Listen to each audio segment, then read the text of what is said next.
is on Twitter, Pontifex. Go follow him, and he's got some bangers already. So we're going to get into those. It'll be a great show. He be tweeting. He be tweeting. Before we get into that, Charity Mobile, thanks for making today's show possible. Now more than ever, it's important to buy the way you believe and do business with companies that support what you stand for. And that's why you should switch your cell phone company over to Charity Mobile, the pro-life cell phone company. They send 5% of your monthly plan price to the pro-life, pro-family charity of your choice at no extra cost to you. Charity Mobile has never raised their mobile plan prices in their 30-year history. All plans start under $50 before taxes and surcharges. You can even save more money every line you add, making them a perfect choice for families also.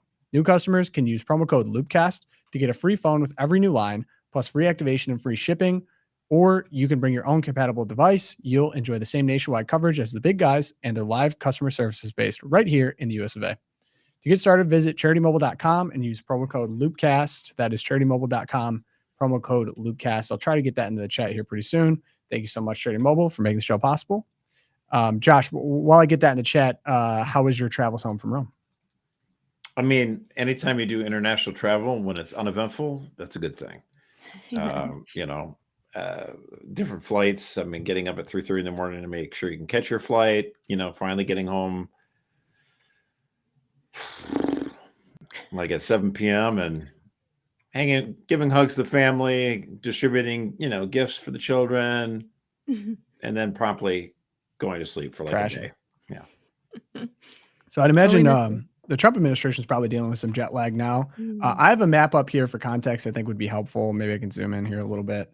But we're calling these Arabian Nights, So Trump is making a pretty historic 4-day trip.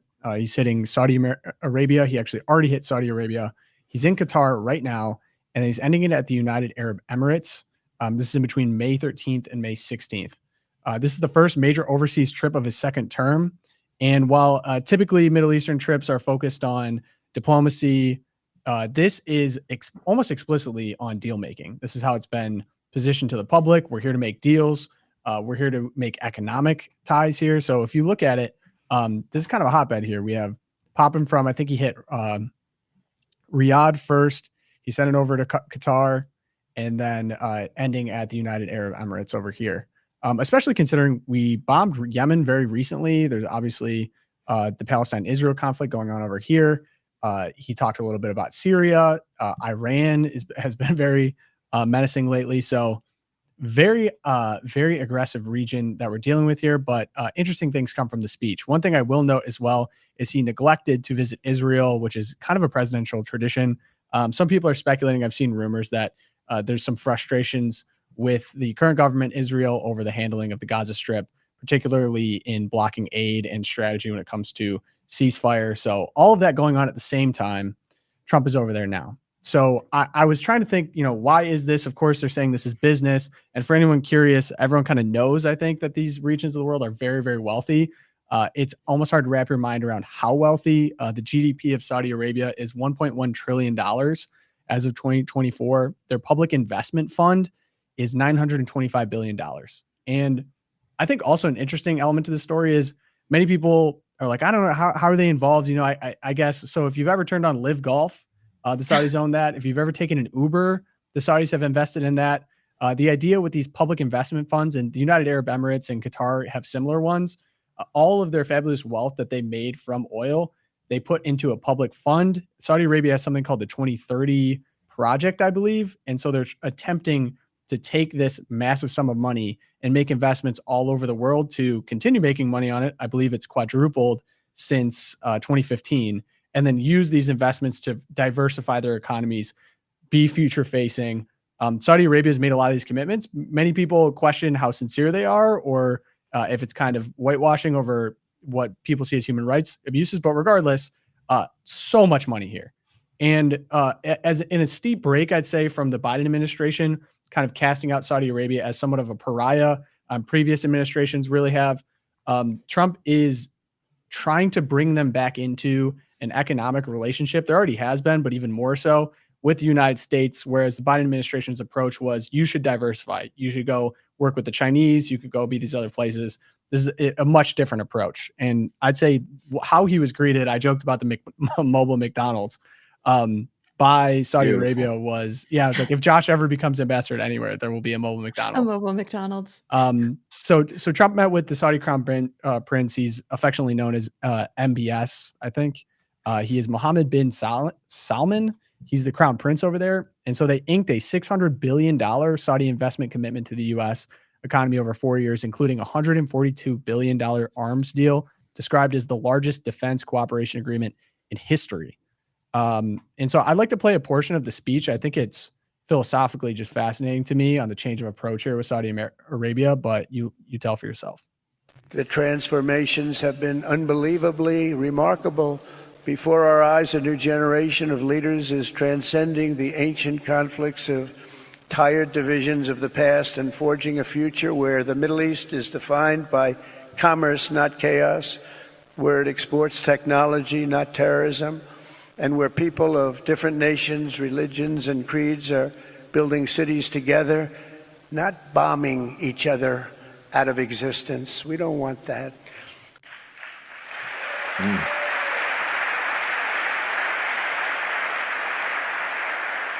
And it's crucial for the wider world to note this great transformation has not come from Western interventionists or flying people in beautiful planes giving you lectures on how to live and how to govern your own affairs. No, the gleaming marvels of Riyadh and Abu Dhabi were not created by the so-called nation builders, neocons, or liberal nonprofits like those who spent trillions and trillions of dollars failing to develop Kabul, Baghdad, so many other cities. Instead, the birth of a modern Middle East has been brought by the people of the region themselves, the people that are right here, the people that have lived here all their lives, developing your own sovereign countries, pursuing your own unique visions and charting your own destinies in your own way. It's really incredible what you've done.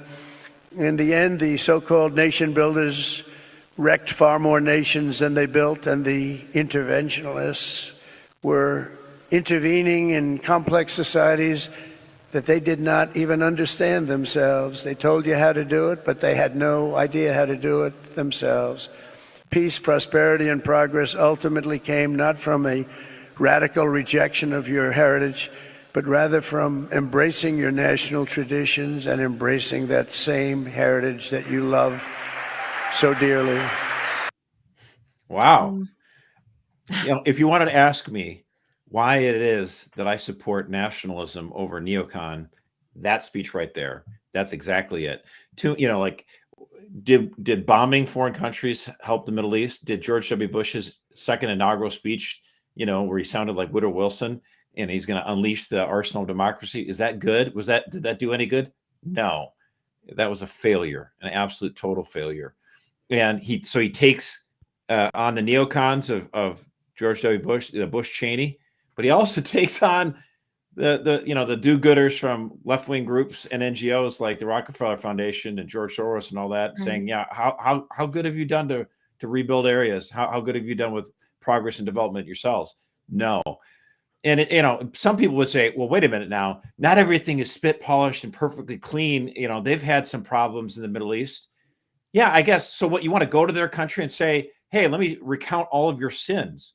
Like, no, let's focus on the things that they're doing good and foster that and encourage them to become a good member of the international community. But of course, the West, we have these elites that hate their own country so much. And they're like, no. We in America need to talk about how horrible and sinful our past is. So why would we, not? So what our goal is to what? Our mission is to what? Go to other countries and tell them how bad they are? No, actually, I think that was a resounding, wonderful speech. And, that doesn't mean that there aren't problems in the Middle East, of course. Right. But let's welcome them in and try to give them a better path. So I think that was a home tone run change, speech. no doubt.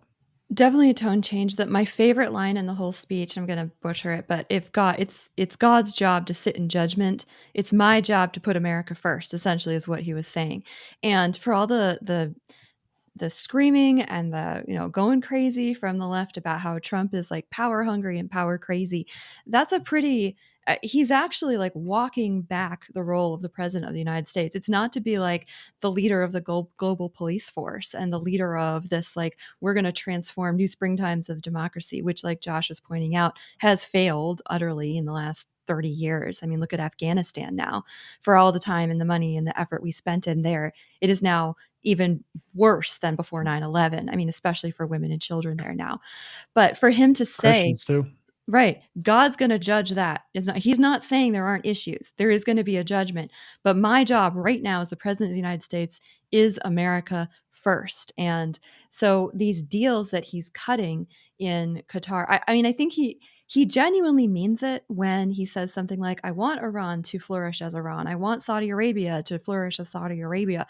I don't think but what he's saying is that it is not the job of the United States to insert ourselves and to make sure that happens. You do that on your own. The deals I'm here to make are the deals that are going to benefit America first, because that's my job. It's not my job to judge and to fix everything. Yeah, I have the full quote actually, and I don't know who's been writing his speeches this time around. And similar, the first time were excellent too. But we have quote far too many American presidents have been afflicted with the notion that it's our job to look into the souls of foreign leaders and use U.S. policy to dispense justice for their sins. It is God's job to sit in judgment, my job to defend America, and to promote the fundamental interests of stability, prosperity, and peace.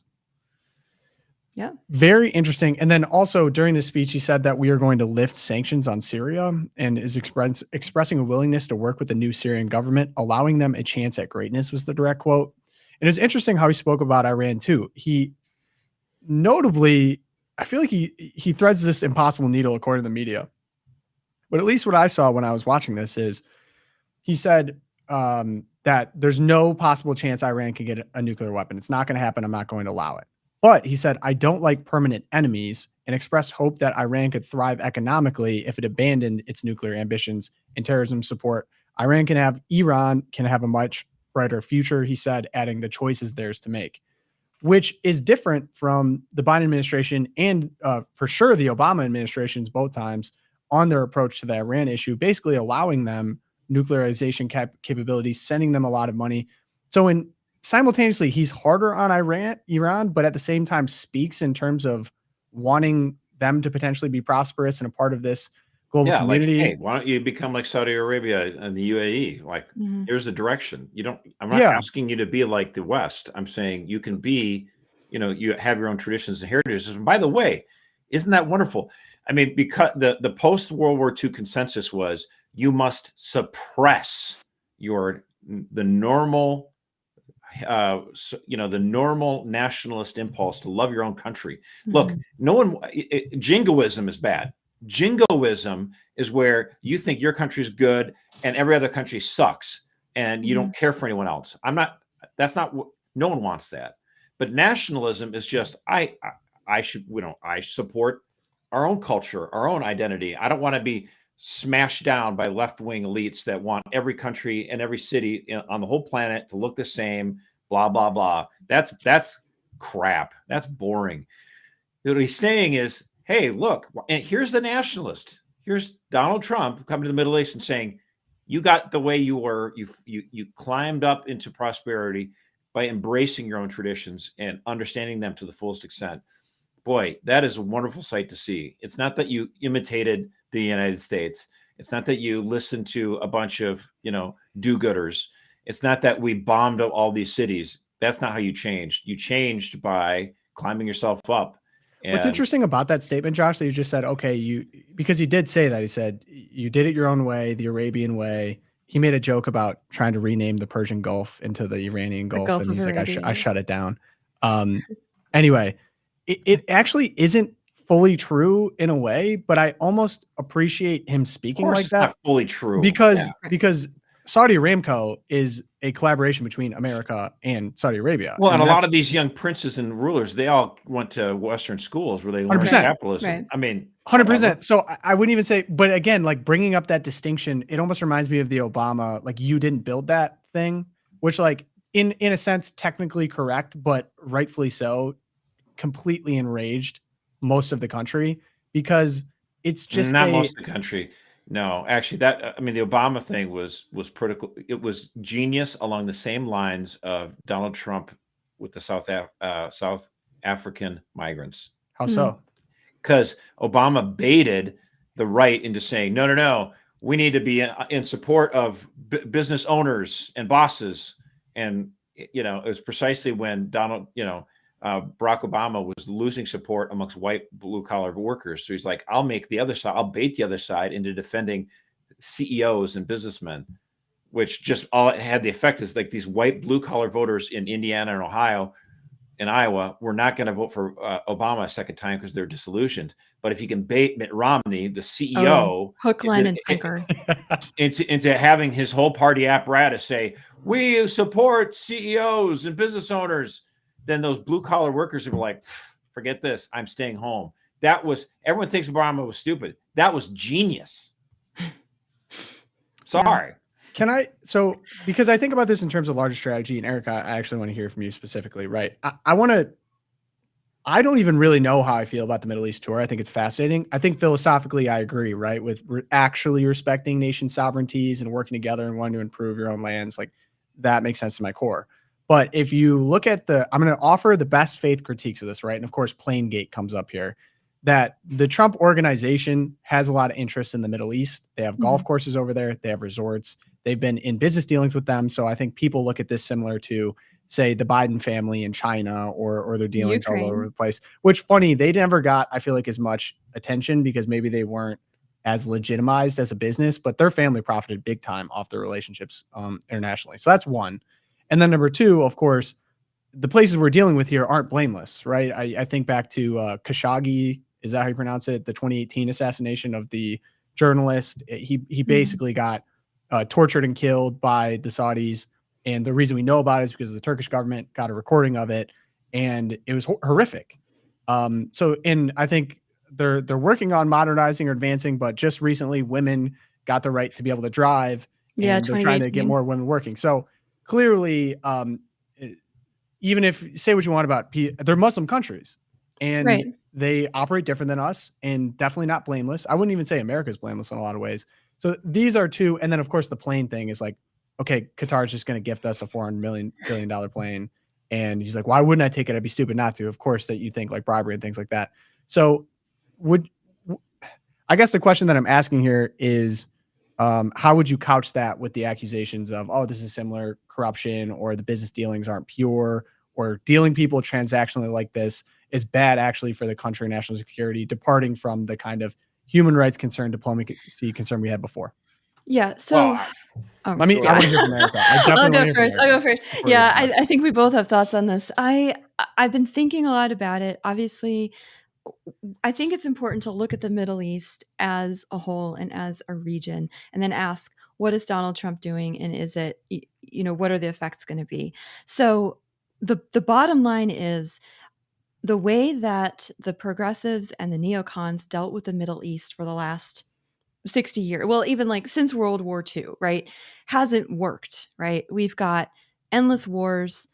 We insert ourselves in Syria. We get involved in regime change. We insert ourselves in Israel. We insert ourselves in Gaza.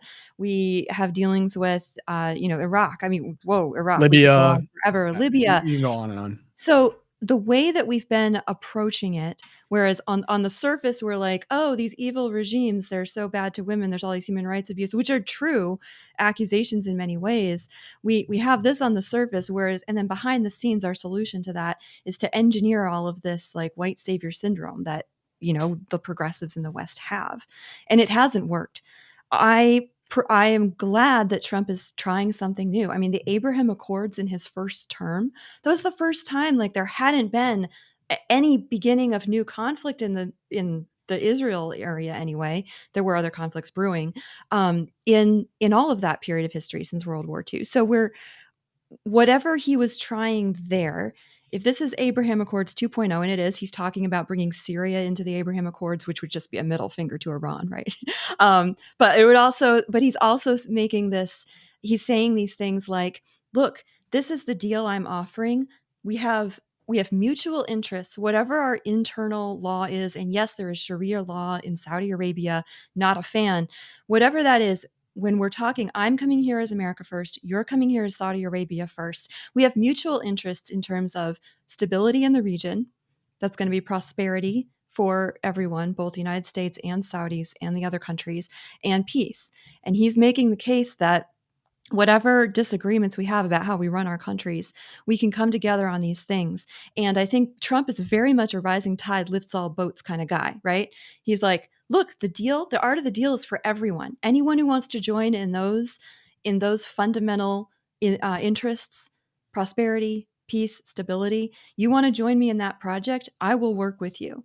I think it's also clear that Trump he doesn't let people off the hook when something does arrive. I mean, just look at China, look at the Liberation Day. I mean, he's willing to go to trade war with countries as well and then walk that back. And it's always in the interest of America first. Is it done perfectly? No. Does he have personal interests there? Yes. But this is global empire. This is the reality of the world that we live in.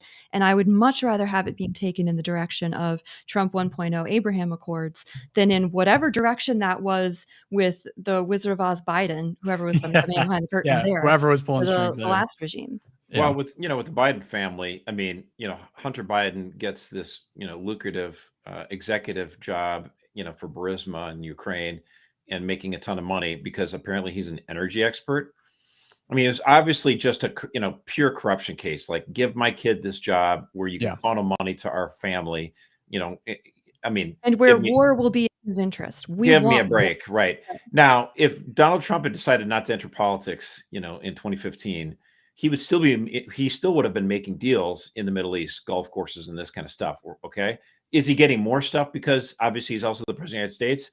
Is there some feathering of the nest that's going on? I think we'd all be foolish to think that there was none.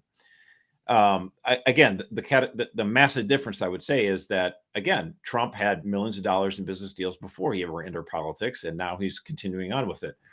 Whereas, again, Joe Biden entered politics at age 29 and he didn't have, $1 million business deals or whatever. And he, got his brother, Frank, and his son, Hunter, all these, gigs as a way of siphoning off money through corruption. So like, I do think of them as categorically different in nature.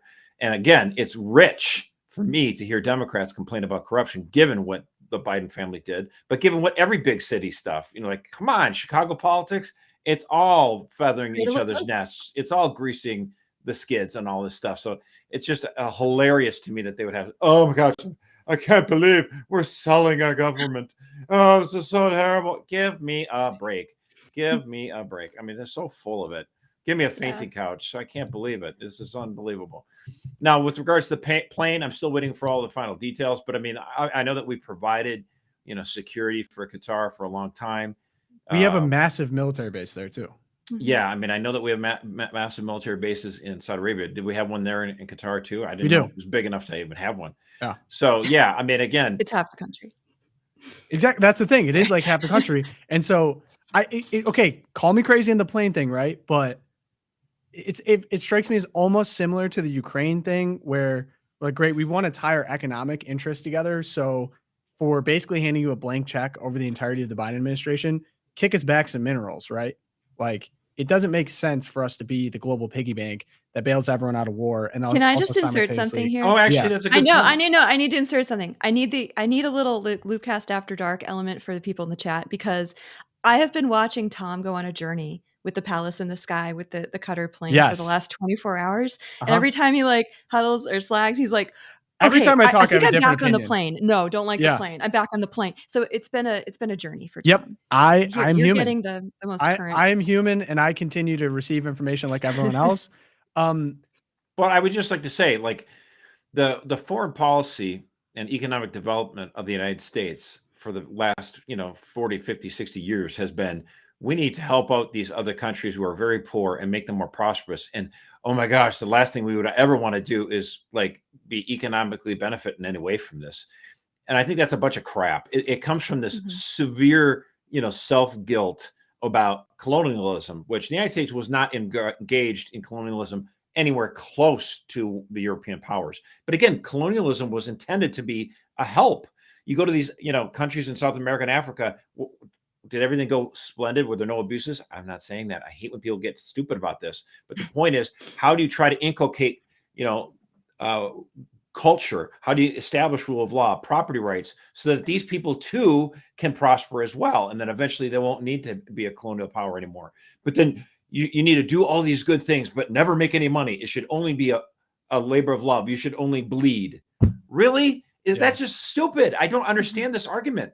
Like, why can't we benefit? Why can't they benefit? Why can't it be a good thing? Why can't all boats rise? This is so stupid. This has been the policy. And Jimmy Carter did it in steroids. It's like, we need to give up Rhodesia. We need to do all these things as long as we repent of our sins, and show that we don't make anything ever better. And then you look at the countries that, he was going to make it better because get rid of white guilt, and they all went to crap.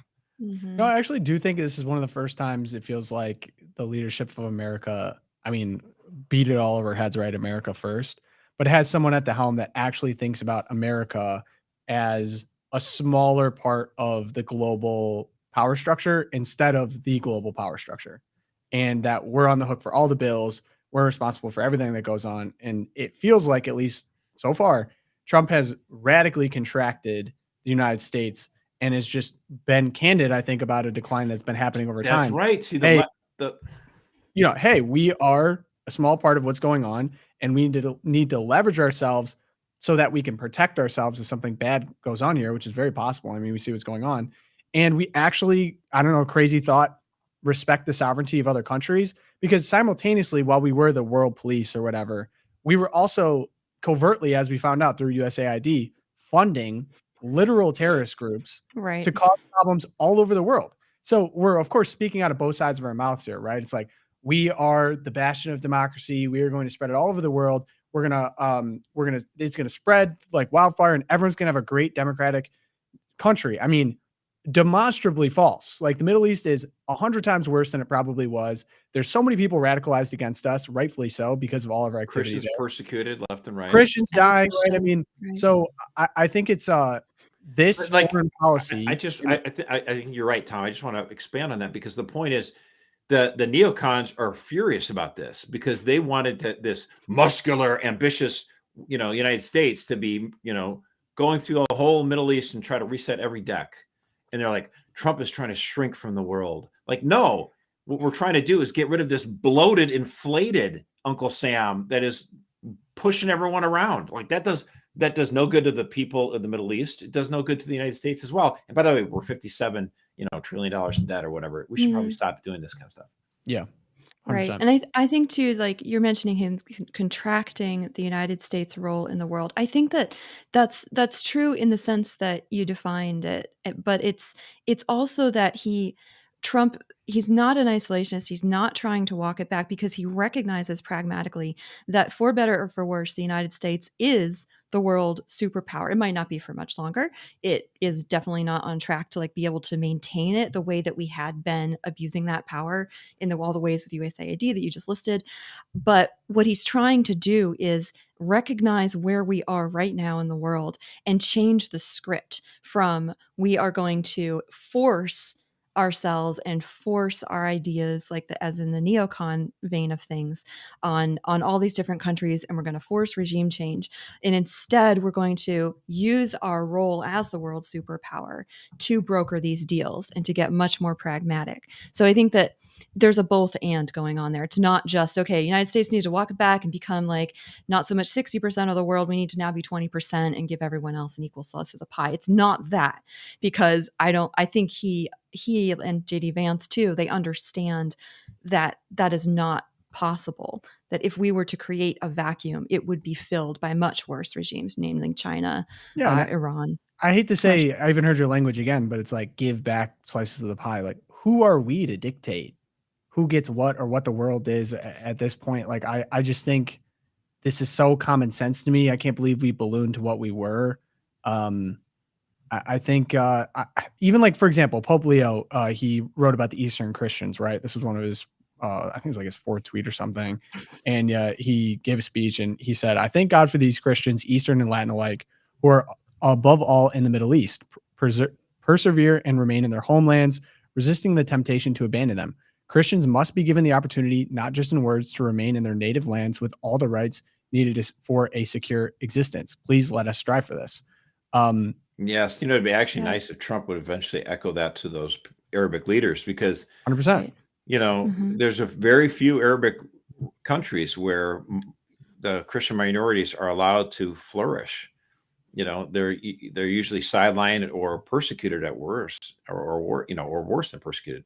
So it'd be nice if that could, maybe he's not going to do it right away, but it'd be nice. And now think about this, 4D chess. Our cooperation with the Saudis and UAE and all these places becomes so meaningful to them, and we both become so successful out of it that one day, if there's bad things happening, right, especially to Christians, easily we could leverage without having to bomb people. We could say, hey, listen, you need to create a space here. What you're doing is wrong, or we're out, right? Like, we're going to put on tariffs. You can't invest in our country anymore. It's similar to how we were able to do in China without bombs. Expand the toolbox. We just watched it happen, right? And even they were saying like, oh, we thought inflation was going to be worse. It's not, of course.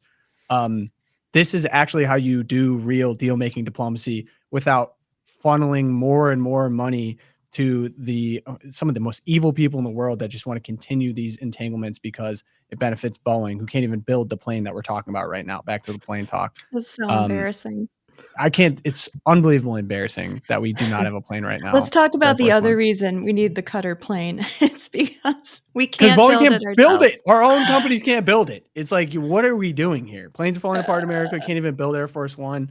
So yeah. Well, maybe Bill Clinton shouldn't have allowed these military, these military industrial complex companies like McDonnell Douglas and Boeing and all these to merge. Maybe healthy competition was better. Yeah. Definitely a thought. Before we get into that, though, we have to talk about our other sponsor of today's episode. Shout out to Holy Heroes. I love Holy Heroes. The best. They did their Guess Who the Pope Is series. That is actually not what we're talking about today. Let me screen share. The Pope has been chosen, of course. And in case you missed it. Yeah, we haven't talked about that at all. They have this great book called The Pope. Holy Heroes has a new timely picture book, perfect for today's exciting news. And We Have a Pope. Discover how the papacy was established by Jesus Christ, how the cardinals elect a new pope, and how the Holy Spirit plays a powerful role in that process. So it even includes a beautiful prayer for the Pope that you can pray with your whole family. It's pretty awesome. A delight for the mind, soul, and the eyes, according to bestselling author Katie Warner of the First Faith Treasury series. And so if you want to visit Holy Heroes today, click on that link in the description below and get your copy of We Have a Pope today. Thank you to Holy Heroes for making this show possible. Now, I've been looking forward to talking about this the entire show. So apparently there are a group of immigrants that certain political parties and religious denominations do not like in this country. And that would be the Afrikaners. So Erica, I had you look into this. First off, what did Trump do on this? And who even are the Afrikaners? Why are they fleeing to begin with? Yeah, this is a wild story. So this week, 59 refugees arrived from South Africa on a chartered plane, and they were welcomed by U.S. government officials. They are refugees who were officially approved to enter the United States, primarily farmers from South Africa, and they're fleeing a spate of farm killings. That's what made most of the headline, were this genocide, but also just increasingly politically threatened as well by laws targeting them and their families. And they also, for those of you watching the video, happen to be white. And we'll get into why that matters. So Marco Rubio, Secretary of State, welcomed them in an X post, and he said, if it will load for me. Yes. So the South African government has treated these people terribly, threatening to steal their private land and subjected them to vile racial discrimination. The Trump administration is proud to offer them refuge in our great country. So I dug in a little bit into what exactly is going on over in South Africa. And most recently, they had the government, which is not the most far left party, which we'll get into in a minute, but the government passed the Expropriation Act 13 of 2024. And this legislation enabled the state to seize, quote, ethnic minority Afrikaners' agricultural property without compensation for eventual redistribution. It's a failed government and social system. I went in and dug into this on the Mises Institute, which does great international work. According to Spiegel International, journalists reveal that 60% of young people in South Africa are jobless. Over half of residents are affected by poverty, and 25,000 people are killed annually, thus making South Africa one of the most violent countries on earth. And yeah, redistribution of wealth has been a theme since the end of apartheid in 1990. The problem is redistribution never works, right, Josh? Am I right? Here's what happened. In 2010, Land Reform and Rural Development Minister Gugili Nkwinti contended that most of the farms the state had purchased to redistribute to Black farmers were undeveloped. Quote, more than 90% of these are not functional. They are not productive, and therefore the state loses revenue. That land has been given to people, and they are not using it. No country can afford that. That was 2010, but they just keep doing it and seizing the land of... Interesting. Wait, so they're seizing functional farmland, giving it to people that can't farm, and then it's not. That won't farm. I mean, look, I'm not a farmer, and if I were given a farm right away, and what I would be a fish out of water. That's right. It's not, I don't even think it's a race thing. I'm just like, that just sounds like a dumb idea. Right. So where does the race thing come in? So the radical party of South Africa is called the Economic Freedom Fighters Party. And so we have the redistribution of land. There are laws targeting farmers in Africa who mostly are white. I'll get into that why in a second. But we have Julius Malema, the head of the EFF, calling recently for, should we roll the tape? I think we should roll the tape. Yeah. All right. The picture begins to get clearer. Let's put it that way. I don't know what's going to happen in the future. I'm saying to you, we have not called for the killing of white people, at least for now. I can't guarantee the future. Yeah, but I mean, you'd understand somebody watching that, especially as it gets shared on Twitter, they freak out. It sounds like a genocidal call. Cry babies. Cry babies. I'm not calling for the slaughter of white people, at least for now. I can't give you a guarantee of the future, especially when things are going the way they are. Subtext. Especially if things are going the way they are, there will be a revolution in this country, I can tell you. Yeah, and the revolution will be violent. He has multiple rallies where they get up and they sing songs like "Kill the I've seen Boer, these. Kill the White Man." These are wild. These are wild. And yeah, I mean, if I was a farmer in South Africa right now, I'd be like, this feels a lot like, I don't know, like 1915 China, like the rise of the CCP, 1930s China. I think I might leave. I might try and get out. Yeah, they're there. They're dancing up and down. Shoot to kill the Boer. I mean, of course, it goes without saying, if the skin colors were reversed in each of these circumstances, and there were leaders of white leaders of parties in this country calling for the extermination. Well, I'm not going to kill all the blacks now. The West would freak out, and they would be trying to do everything they could to remove, safely people that were the refugees. It's so as obvious. They should. Yeah, but of course. The argument from the left, as it is that, well, the Afrikaners, the white farmers, they're not native, so they don't deserve any respect. Oh my gosh! This was from a Biden. This clip's from a former Biden staffer. And, the Biden foreign policy approach is making more and more sense by the day. And part of that is that the people who are native to that land deserve their rightful land back. That is not what the Afrikaners actually want to have happen, which are the white Africans, and so who are not originally from Africa, who colonized South Africa also. And so that is what they are saying is discrimination. Now, if the Constitution in South Africa is discriminatory, they have their checks and balances in that land, just like we do. And that is for them to, so if the Afrikaners don't actually like the land, they can leave that country. They're leaving to come here. No, they can these refugees are coming here. They can actually leave and go to where their native land is, which is probably Germany. Are you against them coming here? It's actually Netherlands. For those who are curious, it's not Germany. But okay, so my this woman's policy is to send white people back to Europe. Yeah, send all the white people back to Europe. I mean, my family came here in 1692, but maybe I need to go back to England. Is that what she's saying? Okay, so it's interesting you mentioned the 1600s because I looked it up. So how long have the Afrikaners been there? The Boers, as they were known, colloquially.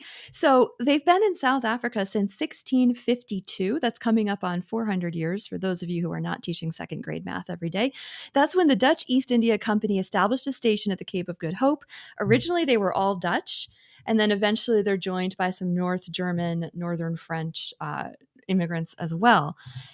Then here's, Tom's going to love this. Pogo's going to love this part of the story. Guess who shows up in the early 1800s?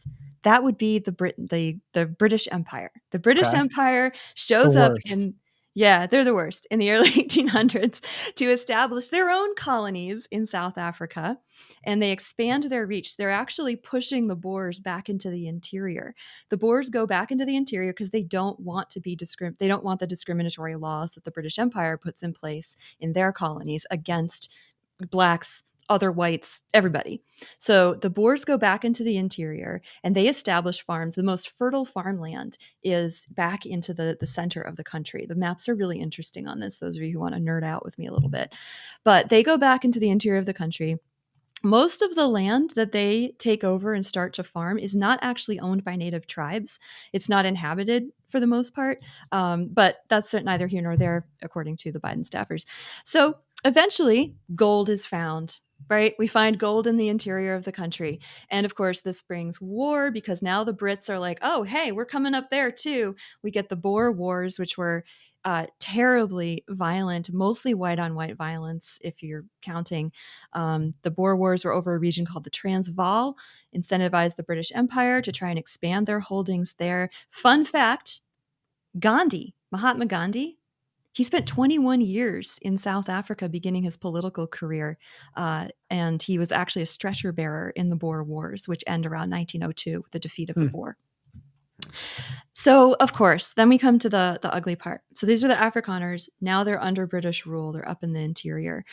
1948, fast forward about 45 years, the National Party comes to power, and they adopt a formal regime of very bad apartheid. The races are categorized by law, special privileges for whites, as opposed to blacks. Black people have no say in government. It's a very evil time. 1960, we have the Sharpeville Massacre. Nelson Mandela calls for violent insurrection. And of course, he's jailed for 30 years. And it's a terrible time, lots of violence. The state just devolves. Wait, you said he called for violent insurrection? Or he nonviolent? Oh, he did. Right. Okay. Yeah. At first, it was nonviolent. After the massacre, he's like, "Okay, we're going to do violent now." Interesting. And okay. that was the end of that. Yeah. I've got the Hollywood version of Nelson Mandela. Apparently, you do. My wife is a total communist killer. A lot of communism going on there. Interesting. And then, of course, 1990, apartheid ends. Nelson Mandela comes out of prison. He's elected president. And according to all the American history books, that's where the story ends in South Africa. And everyone hugged and made up. And now it is that's what I was communist paradise. I was told that in high school. Yeah, I thought that was it. Oh, my Lord. That's what's going on in South Africa, except it's not. That's when we start getting wealth redistribution, seizure of land, and it goes full on backlash revenge. But before apartheid officially ended in 1990, during the 1980s, the reigning white government decided to get rid of their nuclear weapons.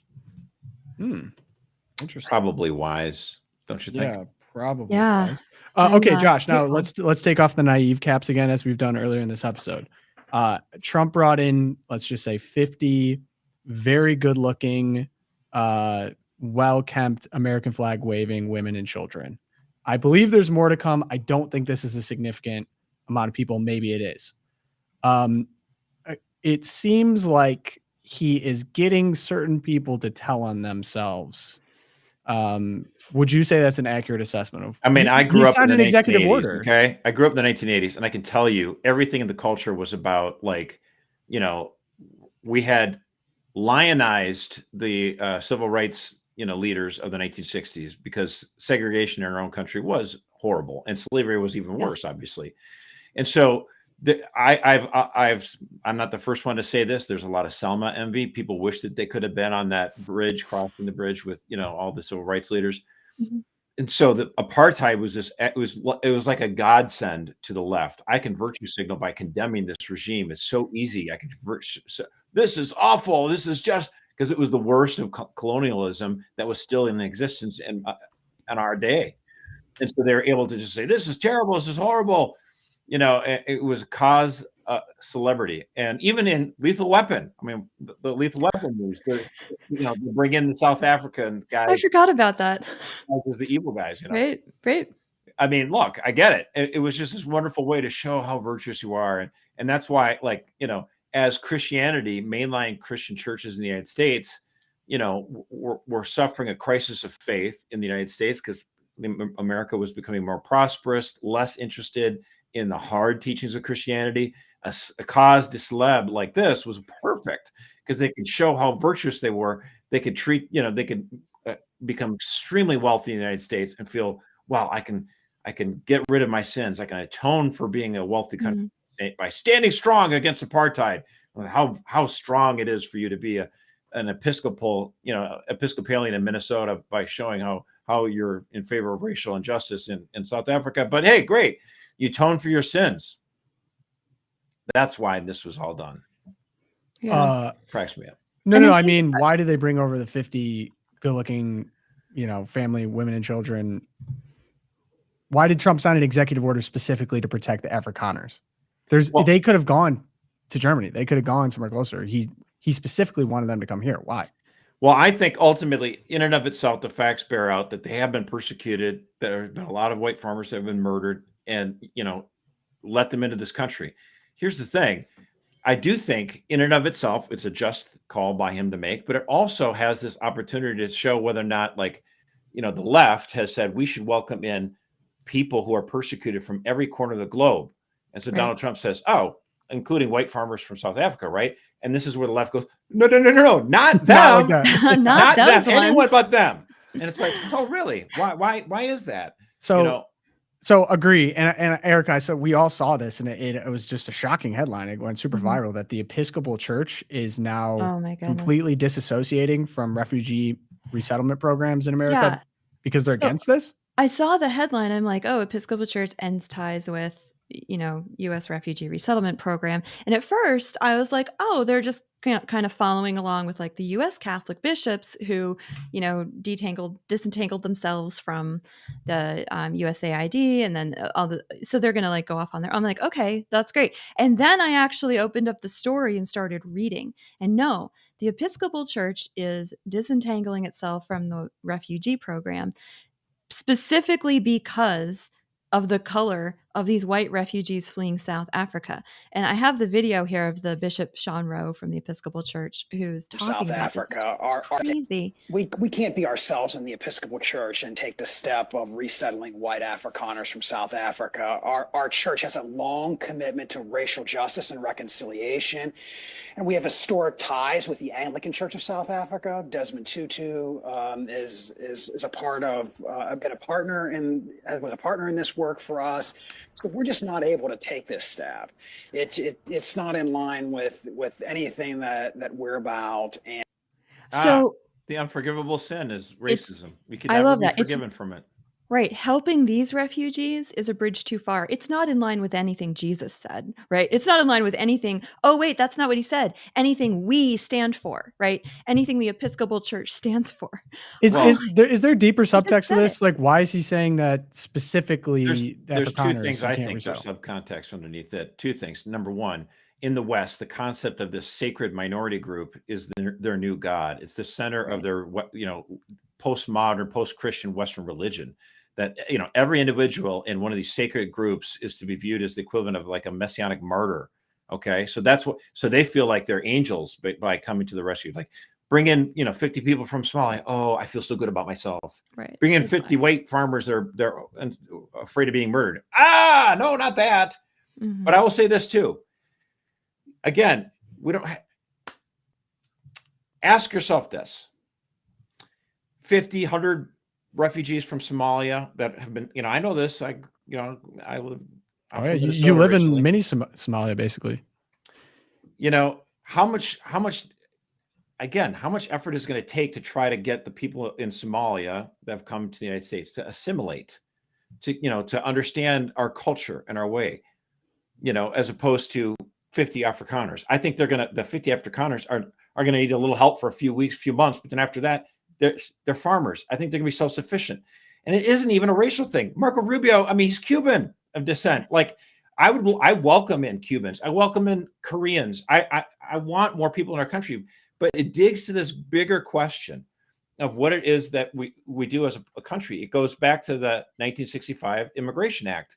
Before 1965, we had a bias, a tendency, a preference in our immigration laws. We would say, well, we're not going to just let anyone in. Our preference would be to bring people from Western Christian countries because we are a Western Christian culture.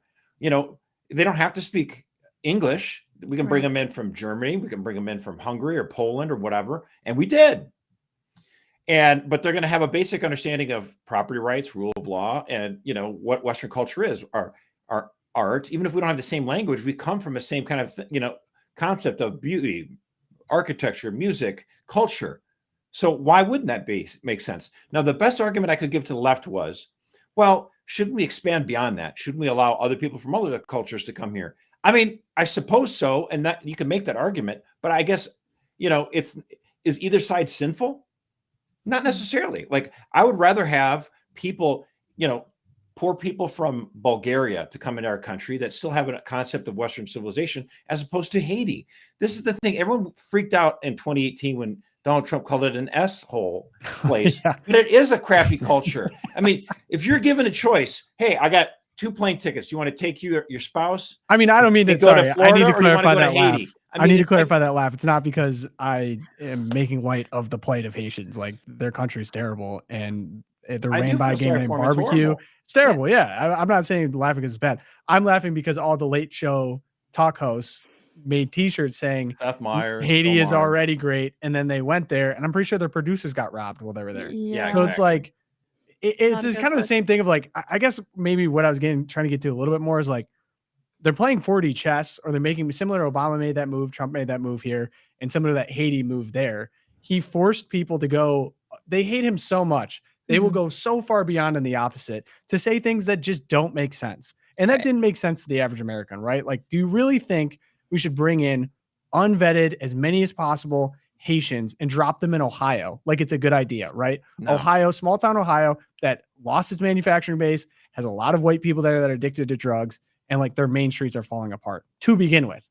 Is like, it's such a bad idea. Whoever thought about it should be basically in jail or never have a job again. Like, whoever is responsible for that.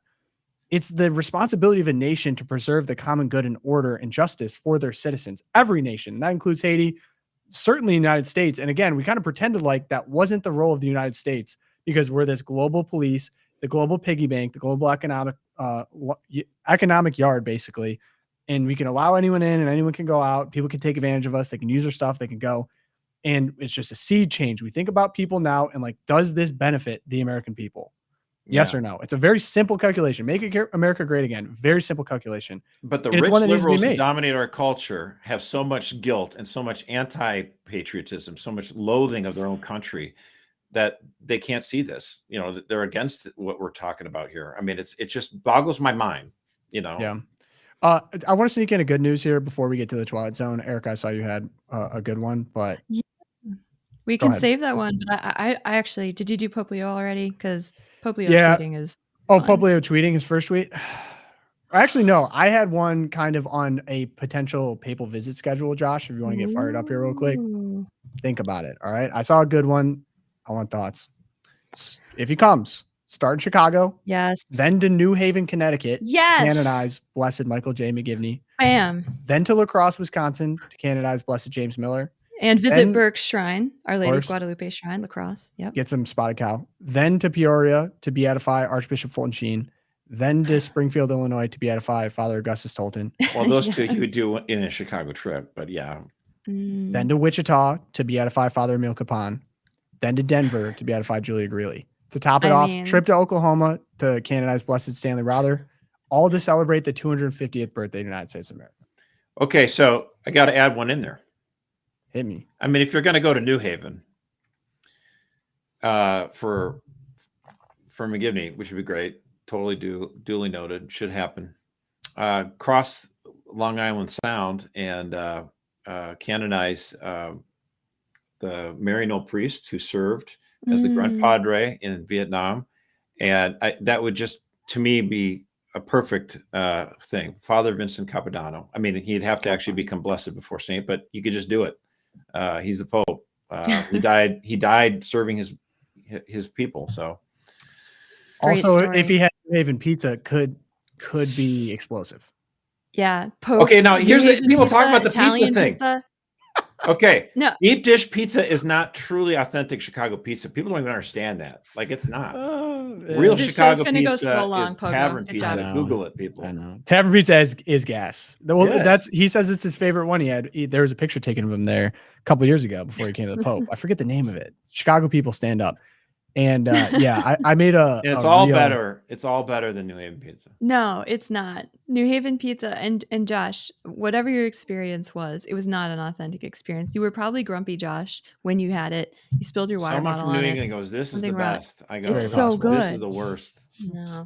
I knew the impact that this would have, but and You I threw that unfortunately threw it grenade. in there towards the end. Get explosive visit if he I has did New have Haven pizza in Rome, and it was wonderful. Yeah, I mean, it's hard to argue with that, man. Hard to argue with that. Their But tomato Erica, sauce is so good over there. did you want to hit the Actually, Ryan I Burt? totally hard disagree with that. I think Really? tomato I sauce love from the Rome is tomatoes horrible. over there. Oh, I love it. And you know where they got Better in tomatoes? Naples, by the way. You know where they got tomatoes? Christopher Columbus. Brought 'em back. Shout out the boy Christopher Columbus. Love for my sure. boy. Big Shout out Chris. Big Chris. Okay, so we have Pope Leo's first tweet. He took some time for reflection, but he also tweeted about the Christians in the East, and that was a part of a larger address, but it's out. 3.1 billion views. Pope Leo XIV. Peace be with you all. This is the first greeting spoken by the risen Christ to Good Shepherd. I would like this greeting of peace to resound in your hearts, in your families, and among all people, wherever they may be in every nation and throughout the world. Hard to go wrong with that. Hey, just a thought before we go Twilight Zone, and I forgot to say this. Now that we see that the Trump administration has refugees in mind to bring over in a measured way, I'd really like to see something done with the Nigerian Christians. Like if there are Nigerian Christians who need to come here, massive issue. We've got Christians in the Middle East. Like, do I want them to stay? Do I want there to be Christians there? Yeah. But if they need to get out, we could help them out too. So just there's other groups that make sense. From your lips to God's ears. All right, Josh, I'll have you go first. Erica has got a heater, but we got to get this one out of the way. Yeah, I mean, it's a tough one, but I just wanted to thank Tim Tebow. I mean, the guy is doing the Lord's work and calling attention to stuff that this is the kind of news we wish we didn't have to hear about. We want to kind of close our eyes to it, but I think we should just understand exactly what's going on and add this to our prayers. Just you can queue up like maybe the first 90 seconds. He did a podcast here, and this will hit you right in the gut. Sean Ryan Show. I brought a map to share with you. Is this map?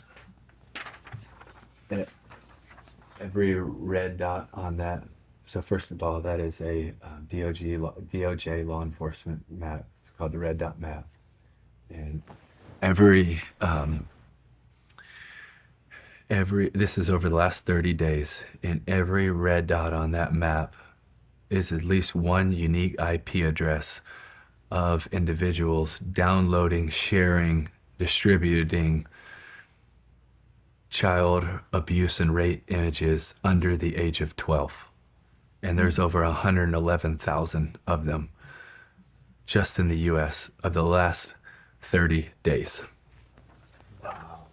And I wanted to bring that because I think it brings to life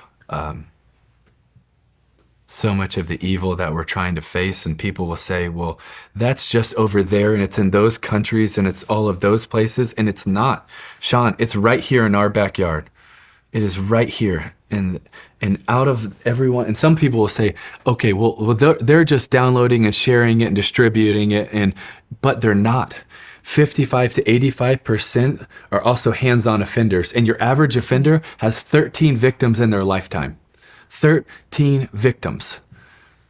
Every one of those red dots there's a boy or girl that is suffering on the other end of what they're sharing, downloading, or distributing. And I wanted to share that with you because I know that your heart breaks for them. And I think that map brings to life the evil that we're trying to fight. And it's why, one of our hearts is to get the Renewed Hope Act passed through Congress, because it takes the law enforcement officers right now and victim identification officers at C3, and they're amazing. Some of my favorite people in the world, but there's 7 of them right now at C3. There's how many? 7. I mean, dude, this is just this. Every time, we just need to, again, continue our prayers, and Tim Tebow, again, pushing for change on this. God bless him for everything he's doing on this, to bring awareness to it, to kind of come up with constructive solutions to try to increase the resources that law enforcement have. And watch out for your kids, watch out for everyone else, and, fast and pray for children who are victims of this stuff. Amen. Yeah. Every time I hear someone say like, "Oh, Tim Tebow, like he's so washed up, he's a failed professional football player," I'm like, no, that is a man in full. That is a man doing God's work who knows that is the who Lord's he is. football player. What are you talking He about? is a hero. Yeah, he is a champion. Yeah, big Tebow guy. Great documentary on the Florida Gators when he was quarterback. It was insane. On a lighter note, he's a machine. Okay. All right. Well, that was a gut punch, punch. but we have to rehabilitate some people. I'm not talking about child sex offenders; they don't deserve it. But we do need to rehabilitate Kamala Harris and anyone who ever touched the Biden family. And how are we going to do this? We are going to do this by eating Joe Biden and the Biden family alive. Yes, Jake Tapper is out, and he is promoting his book. It's all Biden. Everything's Biden's fault. We were lied to. We have a top Harris advisor, too, coming out this week saying, with another book, saying it's all Biden, about the former commander-in-chief's apparent deterioration during the 2024 race. This was David Plouffe, what a name, who worked on the Plouffe. And he says that this was all Joe Biden. He totally effed us. Blame. We had Jake Tapper going around taking advantage of this book coming out to exonerate himself. I don't know if we can play that clip. The Geiger one. Yeah, the Geiger. I'm calling for 100% tariffs on books by reporters.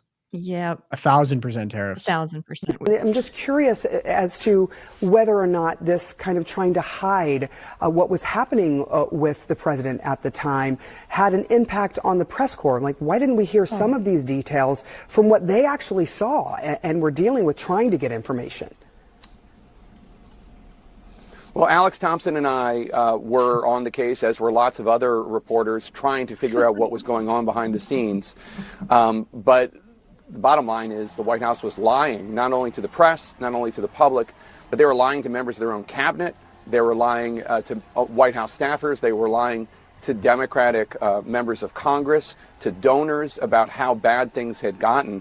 And in fact, Alex and I started writing this book after the election of 2024. And we spoke with more than 200 people, almost all of whom were Democrats, and almost all of whom wouldn't be honest with us or wouldn't be candid with us until after the election. Wait, before we get into this. Politicians lying foiled journalists? Is this the first political team to lie? I can't imagine. But Jake Tapper was on it. He was investigating this. And, well, we should just roll the other tape. The supercut? Supercut.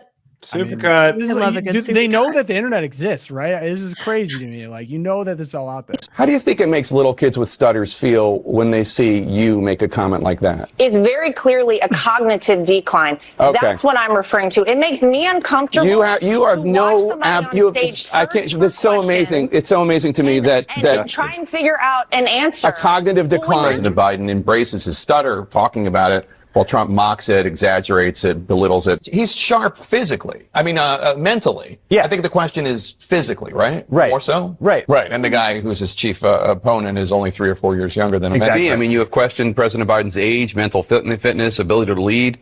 Of those supporting Biden, you said, quote, "Shame on all of you pretending everything is okay. You're leading us and him into a disaster." Do you worry that you damaged him at all? I don't doubt that you got hugs and handshakes behind closed doors today, and maybe even publicly, some of them because they like you personally.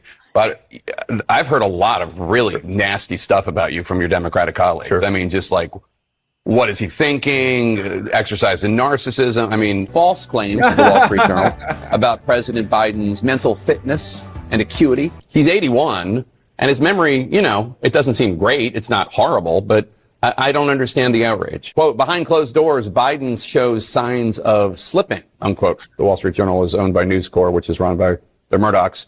Beyond the headline, there is...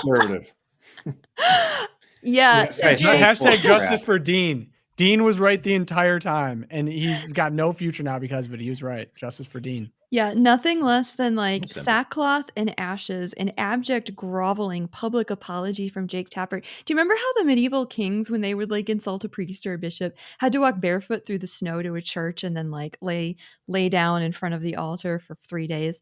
I think Jake Tapper, that might start to rehabilitate him, but unbelievable. Would it And be it's nice not if he Jake. still said, like, I'd almost respect him more if he's like, no, dude, I still think Biden's great. Like, he's still sharp. Like, that would be like the honest. Well, you should have move. principle.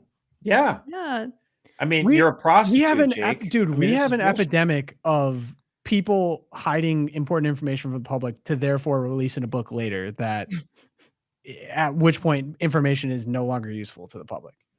Yeah, 1000% tariff on those. Like, especially if you're in news, bro. Like, write a book 20 years from now or something like that. But if it has to do with this, literally could have impacted the the results of the election. The other thing too was my favorite part in that supercut is done by Tom Elliott, who does a great job. Yeah. The co-writer of the book said that supercut was deceptively edited and then offered a new edit based on what was cut out. And it didn't, it still was exactly the same. It didn't change a thing.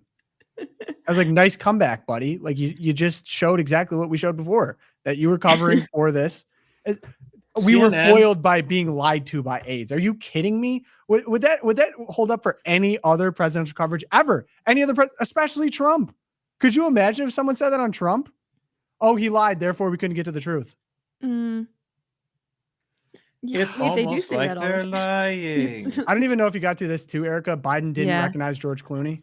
Yeah, That's why George Clooney wrote the op-ed, right? The George Clooney op-ed that like precipitated the whole like Kamala Harris takes over dominoes. coup was because at that fundraiser where famously Obama had to like pull Biden off the stage slowly, if you hold his remember that hand. correctly. Roomba. At that same fundraiser, Biden walked up to Clooney and like had to be told who this man was by name. And there is nothing that will set a Hollywood megastar off like someone did not recognize his face. That was the end for George. George was like, no. That was a bridge too far. No more pretty Biden. No more pretty women. Oh, I am like man. getting you out of here. We're going for Kamala. That's oh my so gosh. funny. It was just, Jeez. they're just eating themselves alive. Come on, Speaking guys. of eating themselves alive, Oh. I'm not sure if you heard, but David Hogg is now potentially losing his position as the vice chair of the DNC. Voted off the boat. He looks too much like an Afrikaner. That's the problem. That's a good guess. Do you have any guesses on why? I'm going to guess popping off. No, because Nope. he's white. Nope. The victory violated gender diversity rules. Yeah, that's right. Oh, it's because he's a male. Mhm. He should have just changed his pronouns. Everybody does that now. The complaint was filed by a 61-year-old Native American woman that he beat for this. I believe they were even saying the RNC has some gender diversity rules, but this strangely comes a day after he said, quote, "We shouldn't alienate normal men." And kind of hilarious because he called primaries of certain current occupants. That's called out some primaries of older members, that kind of thing. So they had to go. This complaint was filed, and now they have to do a revote, I guess. And I do love the kind of evolution of this, because he clearly was put in a position he's not qualified to be in, because the DNC realized, oh my gosh, we're losing normal white dudes, and so let's put in our normal white dude. He's the solution. Normal.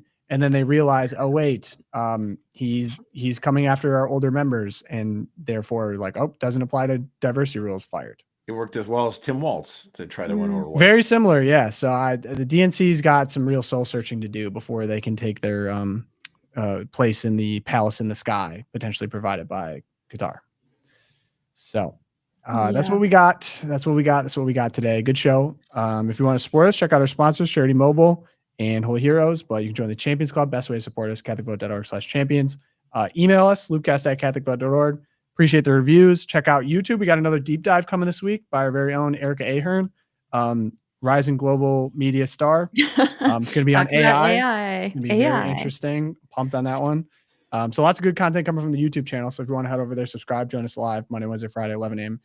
Eastern, or check out some of our new video content we got coming there. We're creating great things for you guys, we think. So have a great Wednesday. We'll see you ready to rock for another show on Friday. Pray for us, St. Thomas More, St. Fidelis.